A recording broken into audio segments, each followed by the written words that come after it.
बेटी और बुआ। 5 मिनट पहले शांत दिख रहे मम्मी पापा फ़ोन पर बात कर खुशी से चहकने लगे।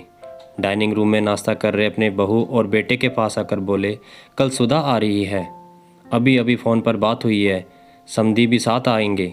शशि, तुम कल दोपहर 4 बजे एयरपोर्ट चले जाना, दोनों को लेने। इस सुधा को और कोई काम नहीं है क्या? जब देखो तब आ जाती है यहाँ पर। मैं नहीं जा पाऊँगा, मुझे और भी ज़रूरी काम है। क्या वो टैक्सी करके नहीं आ सकती यहाँ तक?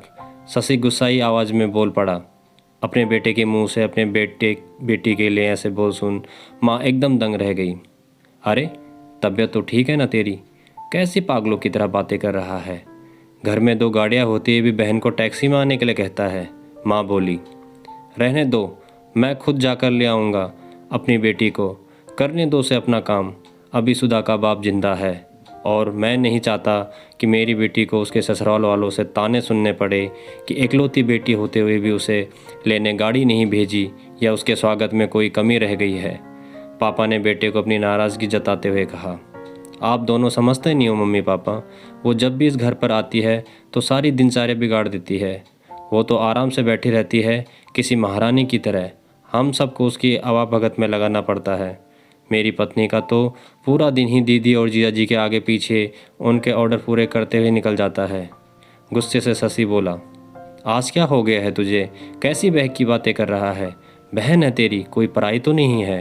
अब क्या है उसका इस घर में? शादी में दे दिया था ना हमने जितना देना था, फिर क्यों चली आती है बार बार यहाँ पर? और हर बार बैग भर भर कर लेकर जाती है वो अलग।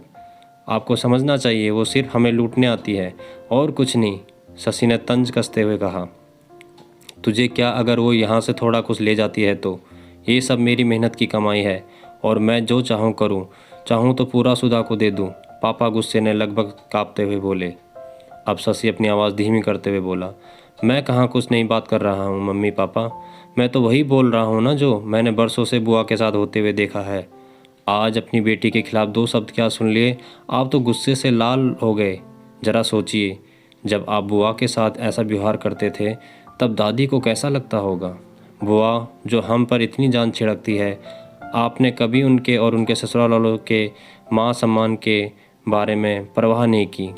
उन्होंने कभी भी आपसे कुछ नहीं मांगा, बल्कि हर बार वो अपने साथ कुछ न कुछ लेकर ही आती, लेकिन आपका व्यवहार कभी भी उनके साथ अच्छा नहीं रहा।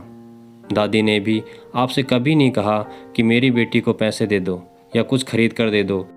फिर भी दादी को आपके यहाँ इतनी भी परवानगी थी कि वो अपनी बेटी को कुछ दिनों के लिए अपने पास बुलाकर रहने दे। अपनी बेटी का ऐसा अपमान वो सहन नहीं कर पाई, इसीलिए वो गांव में पुराने घर में अकेले रहने चली गई। बुआ भी अपना अपमान सह लेती, पर आपने उनके पति का भी मान नहीं रखा, इसीलिए उन्होंने भी हमारे घर आना जाना छोड़ दिया। जिस तरह सुधा इस घर की बेटी है, बुआ भी तो इसी घर की बेटी है। आपने 2 बेटियों में फ़र्क कर अच्छा नहीं किया। और रही मेरी बात, तो मैं अपनी बहन से बहुत प्यार करता हूँ। मैंने कभी अपनी पत्नी को उसके खिलाफ़ गलत बोलने का हक नहीं दिया और वो बोलेगी भी नहीं।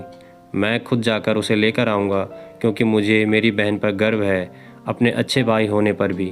हो सके तो मेरे इन कटु शब्दों के लिए मुझे माफ़ कर देना।